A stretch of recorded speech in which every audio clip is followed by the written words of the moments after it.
cartag de lenga este. Urben latiricium evenit marmoriam reliquit. Vini, vidi, vec. Fabrum esse suae cenco fortunae. Ceterum, Cenceo, Cartaginem, F. delendem.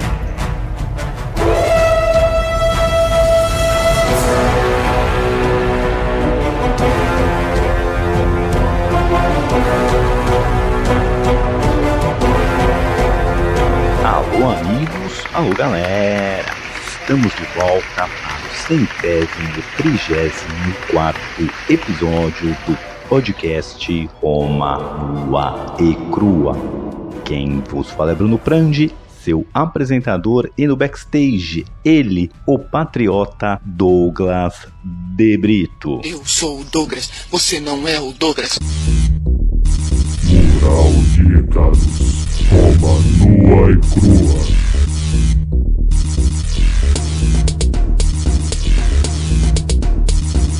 Muito bem, pessoal, quero aqui começar, como sempre, agradecendo os nossos padrinhos, os nossos apoiadores, mas temos uma notícia aqui que vai balançar as estruturas deste podcast. O padrinho vai acabar. No, it's not true. That's impossible. E precisaremos migrar os nossos padrinhos para uma nova plataforma. Estamos estudando em usar o Apoia-se e manteremos você informado. Aproveito também para pedir a todos aqueles que querem se juntar ao nosso panteão de heróis que façam uma contribuição via Pix, ou entre no Padrim, ou espere a nova plataforma de ajuda para esses humildes podcasters. E aproveitando a sessão mendigagem, queria pedir para vocês nos ajudarem curtindo a gente, comentando, pode ser lá no Spotify, a nossa maior plataforma aqui, onde somos mais ouvidos. Lá você pode classificar o nosso podcast com 5 estrelinhas. Isso ajuda ao algoritmo nos indicar para mais pessoas. Se quiser deixar um comentário também nos episódios, fica à vontade, isso nos ajuda bastante. Dito isso, vamos mandar aquele salve para nossa tetrarquia.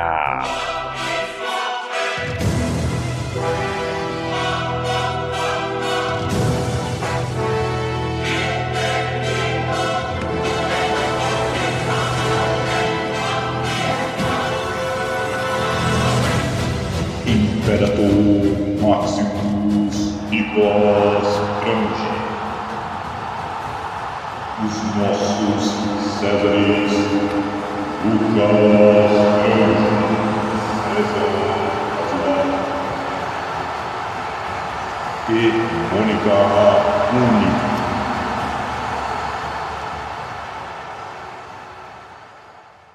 Recapitulando. Bom, pessoal, no último episódio vimos Augusto se meter na vida privada dos cidadãos romanos. Ele tenta restaurar a família tradicional romana, os bons costumes. Então ele passa leis que, entre aspas, que forçam o pessoal a casar ou torna a vida de solteiro muito difícil. Ele também transforma em um crime gravíssimo o adultério, mas, como vimos, também passa leis que incentivam a natalidade, dando benefícios para famílias grandes, famílias com vários filhos. Mas, apesar de toda essa legislação e todo o empenho do nosso Augusto, essas leis não dão muito certo, a começar pelo exemplo que Augusto e sua família andavam. Porque no discurso era lindo, na prática é mais ou menos. Também vimos que Agripa e Júlia se casam e têm 5 filhinhos, o que cresce bastante a família, e o nosso querido Augusto ganha novos possíveis sucessores. Dito isso, bora pro episódio de hoje. No voi registrati a Roma nua e crua. te farei uma oferta irrecusável.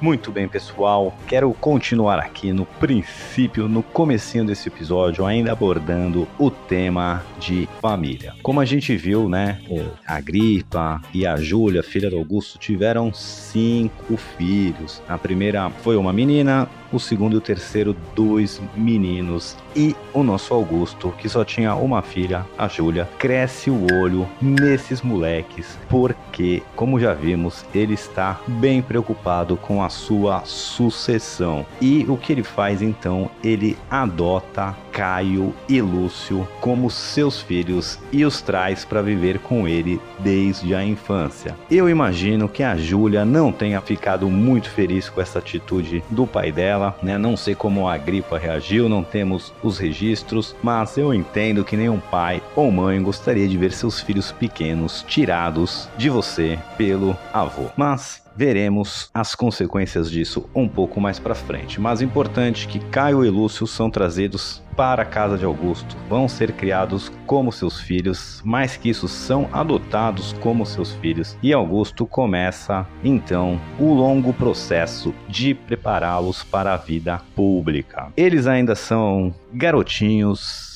semi-nenéns, então ainda há um longo período para que possam começar a sua vida pública. E quem Augusto tinha nas mãos ali que poderia contar? A gente viu que o braço direito dele é também agora o seu genro, que é o Agripa, mas o Agripa era tão velho, um pouquinho mais velho que o Augusto, então ele não podia contar com o Agripa o sucedendo. Então agora com 2 netos homens, maravilha, mas são pequenininhos, e ele tinha 2 enteados que ele já vinha preparando, e a gente abordou isso aqui nos episódios passados, né? O mais velho deles é o Tibério, e o irmão mais novo do Tibério, mas aí também os dois estão aqui perto da casa dos 20 anos, é o Druso. E como vimos, Augusto também vem promovendo a carreira política deles, também vem dando cargos e benefícios para os seus enteados, porque eles são quem estão prontos ali para assumir qualquer eventualidade que aconteça com o Augusto. Mas vai ficando claro para todos que eles estão sendo agora mais preparados para ser regentes numa eventualidade do que para realmente assumir um Império Romano que cada vez mais parece estar sendo preparado para seus netos / filhos Caio e Lúcio. Mas como a gente sabe que o Augusto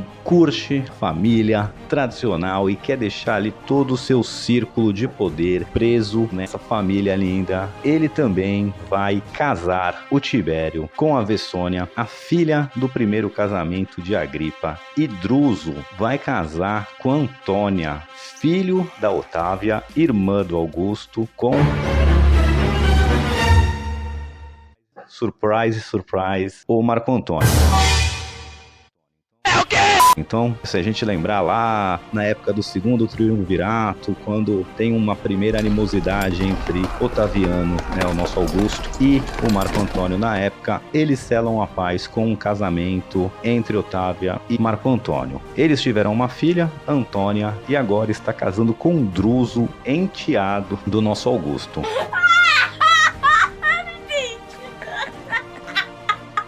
Então assim, é complicado, casos de família, mas como estamos agora, só dando uma recapitulada aqui, porque vai ficar confuso, e como essa família imperial vai dar sequência aí nos próximos 80 anos do Império Romano, a dinastia Júlio-Claudiana, é importante a gente entender ela um pouco melhor. Então, o nosso Augusto é casado com a Lívia. A Lívia já tinha 2 filhos, Tibério e Druso. Esses são os enteados, né, na casa dos 20 anos, estão sendo preparados ali como possíveis sucessores, mas principalmente possíveis regentes para os 2 filhos adotivos de Augusto, que são Caio e Lúcio, que na verdade são seus netos por sangue, né? Filho da sua filha Júlia, com seu parceiro e braço direito Agripa. Então esse é o cenário. E, como vimos aqui, Tibério casa com a Vessônia, que era filha do Agripa com a sua ex-mulher, e o Druso casa com a Antônia, filha de Otávia, irmã de Augusto, Augusto com Marco Antônio. Anotou aí direitinho? Não. A gente vai postar aí nas redes sociais a árvore genealógica, porque todo mundo vai repetir esses nomes ainda e realmente é um pouco confuso. Agora, movendo dos casos de família, vamos avançando na história.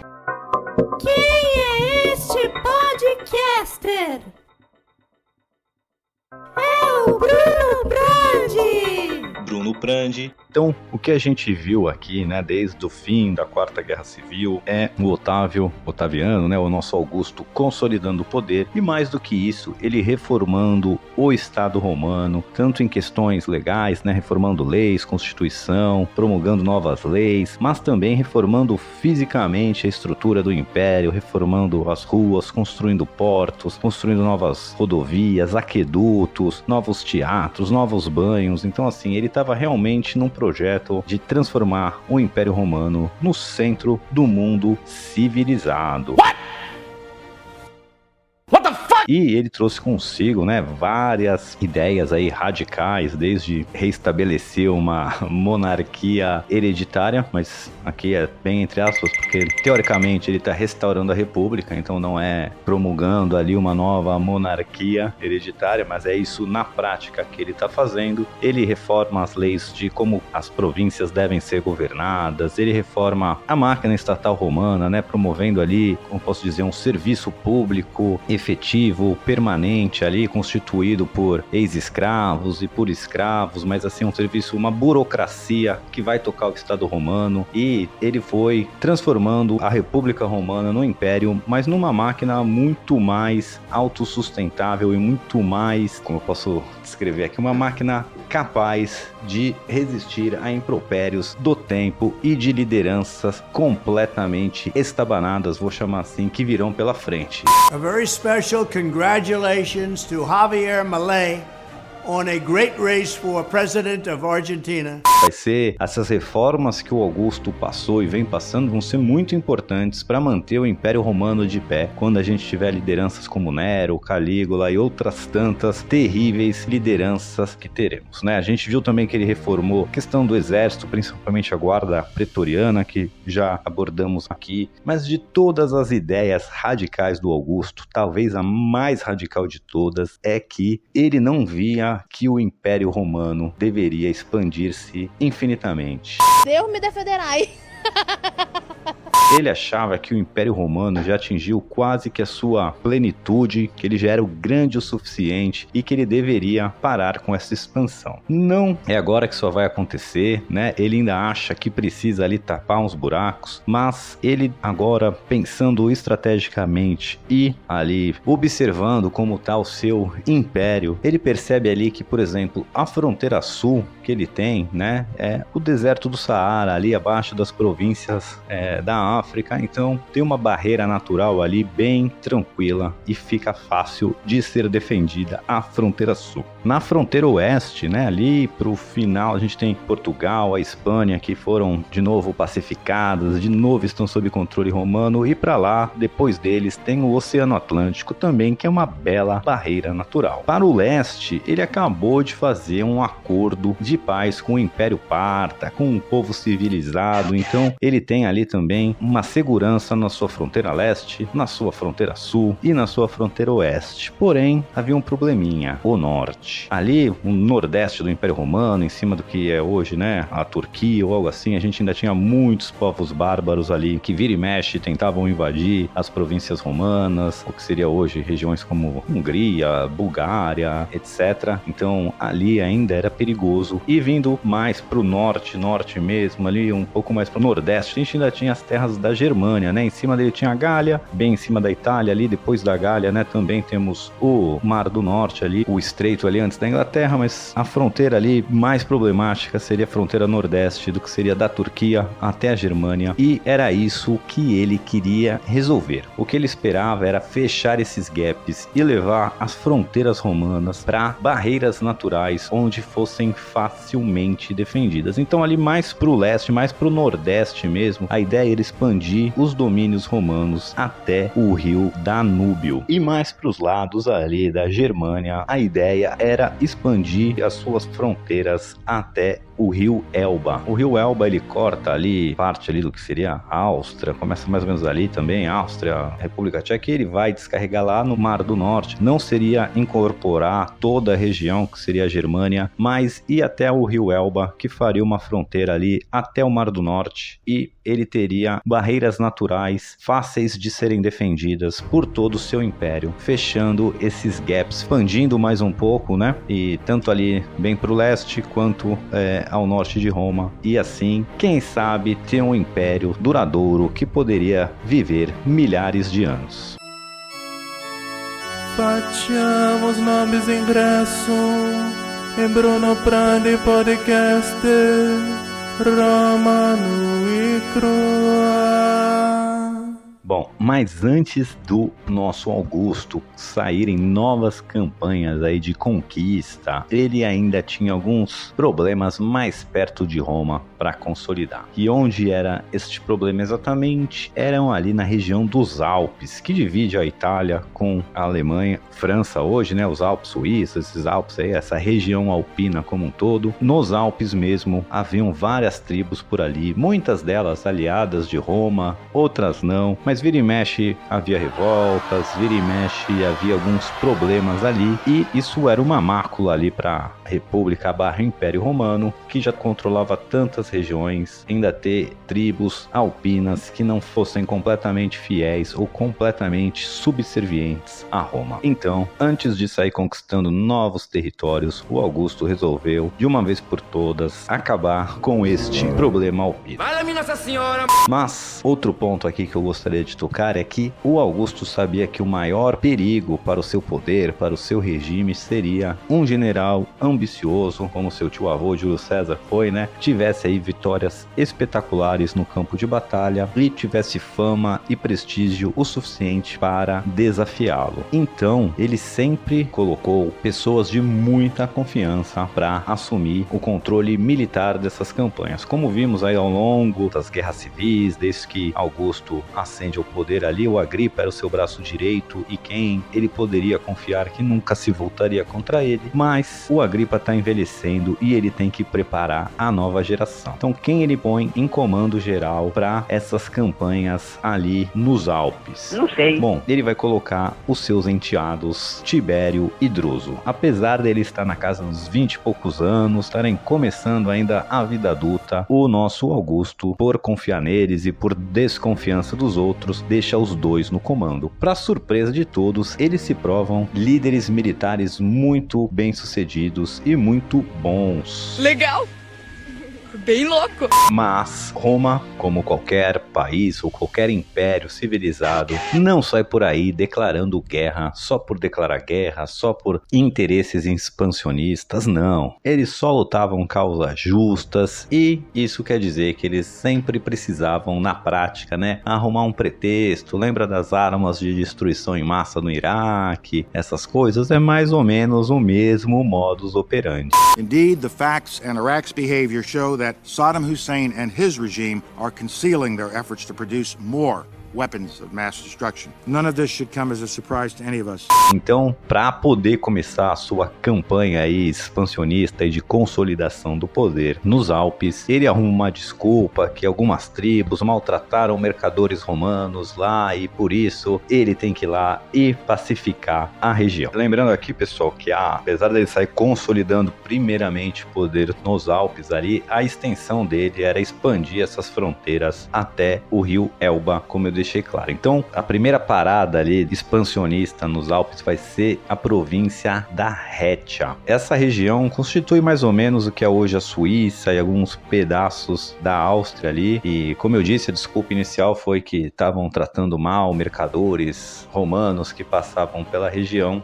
E os nossos heróis aqui do dia, Tibério e Druso, eles promovem uma guerra cruel ali nessa região da Rétia. E para conseguir uma paz duradoura, eles entram numa campanha de deportação em massa e escravização daquelas populações locais. Não de todo mundo, só dos homens em idade militar. Então a galera ali na faixa dos 18 aos 40 ou foi capturada e vendida como escravo ou foi expulsa na espada das suas terras. Mas para não deixar aquela região despovoada e, de certa forma, aberta para ataques, as mulheres, os velhos e as crianças puderam ficar ali, nominalmente habitando aquela região, mas aquela região ficou completamente indefesa e agora necessitava 100% de Roma para garantir a sua proteção. E eles foram, como eu posso dizer assim, formalmente anexados como a província da Régia. Dali, eles vão consolidando, descendo ali essa região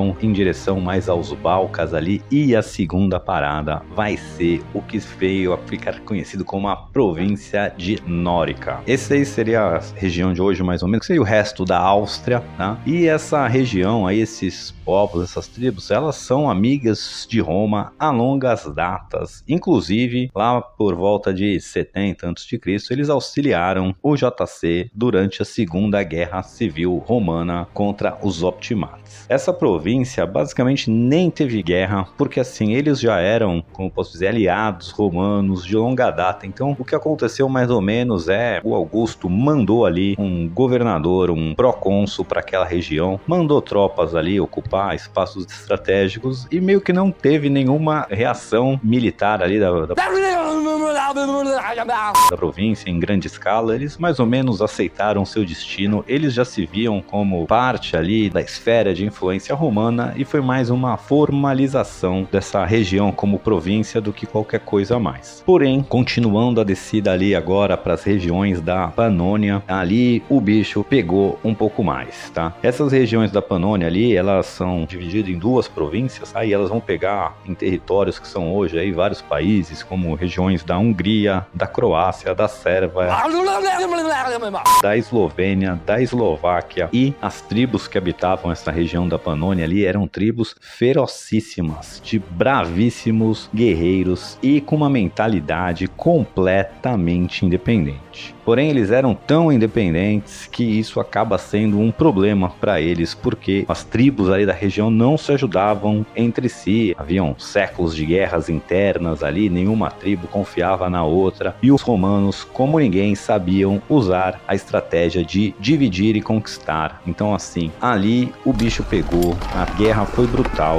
porém o resultado final da guerra, nunca foi uma dúvida, visto que essas tribos não se uniam para fazer um fronte unificado contra os romanos. Então, apesar de toda a tribo se dispor a guerrear, não aceitar ali o jugo romano, os romanos, com a sua organização, com a disciplina militar, com seus equipamentos bélicos, com a sua tecnologia, ia massacrando tribo após tribo. Mamma mia! É Bruno! No podcast Roma nua e crua. Bom, dando sequência aqui, enquanto a guerra na Panônia ainda estava acontecendo no ano 13 a.C., o nosso Tibério, que está aí tocando essa guerra, ele é eleito cônsul pela primeira vez. E aí ele está agora chegando aí perto dos 30 anos e é eleito cônsul com uma década de antecedência do que legalmente seria possível se tornar um cônsul. Então, essa era uma tática que o Augusto usava também para pegar ali os seus sucessores ou os seus chegados à sua família e promover eles como figuras públicas importantes, é retirar as restrições de idade, ou reduzir as restrições de idade para os seus familiares, e dessa forma, alguém como Tibério aí na casa dos 30 anos teria começando o cursus honorum ali, quem sabe concorrendo a um cargo de questor, se elegendo questor, e o nosso Tibério já estaria ali no topo da cadeia como cônsul, e depois desse consulado ele poderia virar procônsul das províncias. Isso ele também vai fazer aí com outros dos seus possíveis herdeiros, mas aqui o Tibério ganha essa vantagem competitiva frente aos seus, chama opositores, mas aos seus concorrentes de poder político na época, Eu não vou esperar fuder minha família toda, ou amigos meus. E no final ali de 13 a.C., a guerra da Panônia, apesar de estar indo, lentamente, os romanos progredindo, não estava indo a contento a velocidade para para o Augusto e ele então quer acelerar isso. Lembrando que ali ainda era uma primeira manobra militar para atingir os objetivos maiores, que era expandir essas fronteiras para o rio Elba e para o rio Danúbio. Essas regiões ainda não chegariam ali, em alguns lugares até chegaria ali no começo do rio, mas ele queria estender ali por toda a extensão desse rio a fronteira romana. Então esse era um primeiro passo e como estava indo mais devagar do que ele esperava, ele vai convocar então o seu fiel escudeiro, o seu braço direito, o seu super general e agora também genro, o Agripa. Você é o bichão mesmo, hein, doido? O Agripa é o cara que venceu todas as batalhas, era um general brilhantíssimo. Se não fosse ele, o Augusto jamais chegaria onde chegou, jamais teria vencido a guerra civil contra o Marco Antônio e todas as principais batalhas, tanto o Sexto Pompeu quanto contra o Marco Antônio, foi o Agripa e a genialidade do Agripa que conseguiu bater esses caras. Então, visto que Druso e Tibério não estavam conseguindo, expandir ali os territórios e as conquistas militares na Panônia na velocidade esperada, o nosso Augusto manda então o Agripa ali para a região dos Balcãs para dar uma acelerada com a sua genialidade. Ele vai lá no final de 3 a.C. para essa região e vai ainda no final do ano, que seria inverno lá no hemisfério norte, então ele já vai mesmo no inverno para lá para começar já os planejamentos da campanha assim que a primavera chegar. Só que em 12 a.C., ali em março, de 12 a.C., ele adoece, uma doença que realmente parece ser bem séria, e ele resolve então voltar para a Itália para se tratar e deixar a campanha para trás e cuidar da saúde. Só que ao chegar ali em Brundisium, no porto de Brundisium na Itália, voltando ali do leste, ele piora de vez. E mensageiros vão correndo avisar Augusto que o Agripa chegou em Brundisium, que ele tá muito doente, e o nosso Augusto larga tudo então para ir encontrar o seu genro, barra amigo, barra irmão do peito, barra general sangue bom, mas ele não consegue chegar a tempo e quando ele chega em Brundisium para ver o amigo, ele já tinha partido dessa para melhor. E como será agora a condução do Império sem o Agripa, sem seu braço direito militar? Bom, pessoal, isso vai ficar para um próximo episódio, porque por hoje é só. Fique com a gente e até!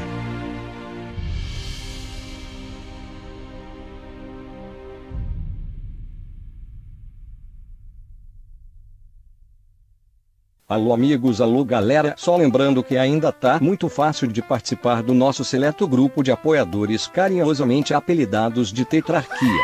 Você que gostaria de contribuir com este humilde podcast, por favor entre no link que está na descrição para visitar a nossa página do Padrim. Lá contém todas as informações necessárias e você poderá deixar seu nome registrado para sempre na história da educação brasileira. Vem!